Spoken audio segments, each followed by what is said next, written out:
Assalamualaikum warahmatullahi wabarakatuh. Perkenalkan, nama saya Devi Karlina dari Sistem Informasi Reguler A.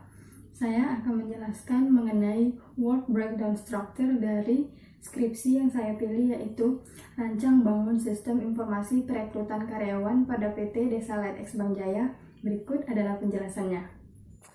Berikut adalah diagram WBS yang saya buat dari skripsi yang berjudul Rancang Bangun Sistem Informasi Perekrutan Karyawan PT Desa Light X Bank Jaya.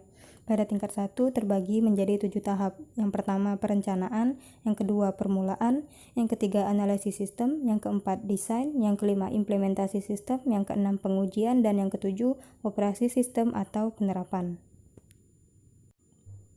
Tahap pertama, perencanaan. Pada tahap ini dilakukan pengumpulan data yang terbagi menjadi 3 tahap, yaitu studi pustaka, observasi, dan wawancara. Pada studi pustaka dibagi lagi menjadi 2 tahap, yaitu membaca buku-buku referensi dan yang kedua mencari sumber referensi di internet. Kemudian tahap pengumpulan data yang kedua yaitu observasi. Observasi terbagi menjadi 4 tahap, yaitu yang pertama meneliti proses penerimaan karyawan yang sedang berjalan, yang kedua mengumpulkan data dan dokumen yang digunakan untuk proses penerimaan karyawan, yang ketiga mengamati sistem yang sudah ada pada bagian HRD PT Desa Light X Bank Jaya, yang keempat adalah membuat dokumentasi hasil observasi. Tahap pengumpulan data yang ketiga yakni wawancara. Wawancara terbagi menjadi 4 tahap. Yang pertama, menyiapkan pertanyaan. Yang kedua, menentukan narasumber dan jadwal. Yang ketiga, melakukan wawancara. Dan yang keempat, membuat dokumentasi hasil wawancara. Yang kedua, tahap permulaan. Pada tahap permulaan terbagi menjadi 2 tahapan, yaitu identifikasi permasalahan dan yang kedua, menentukan batasan sistem. Untuk identifikasi permasalahan terbagi lagi menjadi 4 tahapan, yaitu yang pertama menganalisis hasil wawancara dan observasi, yang kedua menganalisis data dan dokumen yang telah dikumpulkan, yang ketiga membuat hasil analisis permasalahan pada sistem lama, dan yang keempat mendokumentasikan permasalahan yang ditemukan. Selanjutnya menentukan batasan sistem. Terbagi menjadi 3 tahap, yaitu mendefinisikan batasan sistem yang akan dibuat, yang kedua merumuskan batasan sistem yang akan dibuat, dan yang ketiga mendokumentasikan hasil rumusan batasan sistem. Tahap yang ketiga adalah analisis sistem. Analisis sistem terbagi menjadi 3 tahapan. Yang pertama analisis sistem berjalan, yang kedua analisis pemecahan masalah, dan yang ketiga analisis sistem usulan. Analisis sistem berjalan terbagi lagi menjadi 2 tahapan, yaitu analisis proses penerimaan karyawan yang sedang berjalan, dan yang kedua membuat dokumentasi analisis proses berjalan. Tahap analisis sistem yang kedua yaitu analisis pemecahan masalah yang terbagi menjadi 4 tahapan. Yang pertama mempelajari dokumentasi permasalahan, yang kedua menyeleksi informasi yang telah dipelajari, yang ketiga merumuskan hasil analisis pemecahan masalah, dan yang keempat membuat dokumentasi pemecahan masalah. Tahap analisis sistem yang ketiga yakni analisis sistem usulan yang terbagi menjadi 5 tahapan. Yang pertama analisis kebutuhan fungsional, yang kedua analisis kebutuhan non-fungsional, yang ketiga menentukan kebutuhan fungsional dan non-fungsional, yang keempat analisis keputusan, dan yang kelima membuat dokumentasi hasil analisis sistem.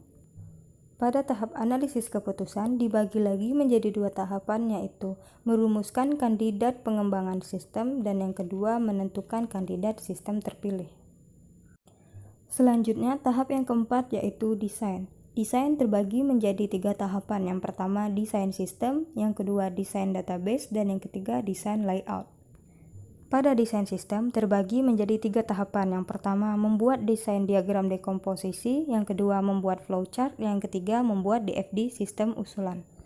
Pada tahap membuat desain diagram dekomposisi terdapat 2 tahap di dalamnya, yaitu membuat rancangan desain diagram dekomposisi dan yang kedua membuat dokumentasi hasil desain diagram dekomposisi. Pada tahap membuat flowchart terbagi menjadi 2 tahapan. Yang pertama membuat rancangan flowchart sistem usulan dan yang kedua membuat dokumentasi hasil rancangan flowchart sistem usulan. Pada tahap yang ketiga yakni membuat DFD sistem usulan terbagi menjadi 2 tahapan. Yang pertama membuat rancangan diagram konteks, level, dan rinci. Yang kedua membuat dokumentasi hasil desain DFD.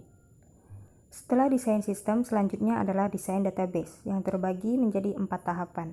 Yang pertama membuat kamus data database, Yang kedua, membuat rancangan IRD sistem usulan. Yang ketiga, melakukan normalisasi IRD sistem usulan. Dan yang keempat, membuat dokumentasi hasil desain IRD sistem usulan. Tahapan desain yang terakhir adalah desain layout.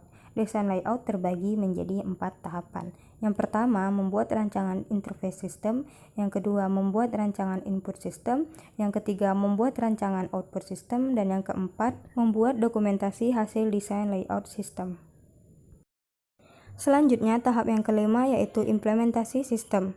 Pada implementasi sistem terbagi menjadi 2 tahapan. Yang pertama, pembuatan program, dan yang kedua, pembuatan database. Pada tahap pembuatan program terbagi menjadi 2 tahapan, yaitu membuat user interface dan yang kedua membuat coding proses program. Pada tahap membuat user interface terbagi menjadi 3 tahapan. Yang pertama, membuat coding user interface system, yang kedua melakukan testing dan evaluasi user interface system, dan yang ketiga membuat dokumentasi hasil user interface system. Tahap yang kedua yaitu membuat coding proses sistem terbagi menjadi 3 tahapan. Yang pertama, membuat coding proses sistem, yang kedua melakukan testing dan evaluasi proses sistem, dan yang ketiga membuat dokumentasi coding proses sistem.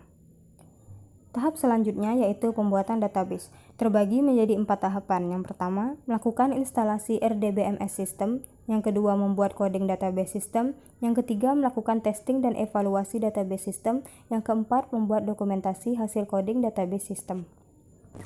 Selanjutnya tahapan yang keenam yaitu pengujian. Pengujian terbagi menjadi 2 tahapan, yang pertama testing dan debugging, yang kedua analisis kesalahan. Pada tahap testing dan debugging terbagi menjadi 2 tahap yaitu black box testing dan white box testing. Pada black box testing dilakukan 2 tahapan. Yang pertama melakukan black box testing system dan yang kedua membuat dokumentasi hasil black box testing system. Tahap selanjutnya white box testing yang terbagi menjadi 2 tahapan. Yang pertama melakukan white box testing system dan yang kedua membuat dokumentasi hasil white box testing system. Tahap kedua dari pengujian yakni analisis kesalahan, terbagi menjadi 2 tahapan. Yang pertama menganalisis kesalahan pada hasil testing dan yang kedua membuat dokumentasi analisis kesalahan sistem. Selanjutnya tahapan yang terakhir yaitu operasi sistem atau penerapan, yakni tahapan menjalankan sistem, terbagi menjadi 2 tahapan. Yang pertama instalasi sistem dan yang kedua training kepada end user system. Pada tahap instalasi sistem terbagi menjadi 3 tahap. Yang pertama, melakukan instalasi software pembantu yang diperlukan. Yang kedua, melakukan instalasi sistem penerimaan karyawan. Dan yang ketiga, konfigurasi sistem penerimaan karyawan. Pada tahap konfigurasi sistem penerimaan karyawan terbagi menjadi 2 tahapan lagi, yaitu melakukan konfigurasi sistem dari sisi klien. Yang kedua, melakukan konfigurasi sistem dari sisi server.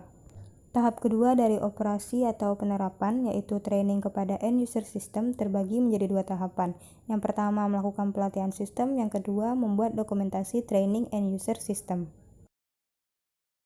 Demikian penjelasan dari saya mengenai work breakdown structure dari rancang bangun sistem informasi perekrutan karyawan pada PT Desa Ledex Bank Jaya. Lebih dan kurangnya saya mohon maaf. Kepada Allah saya mohon ampun. Terima kasih. Wabillahi taufiq wal hidayah. Wassalamualaikum warahmatullahi wabarakatuh.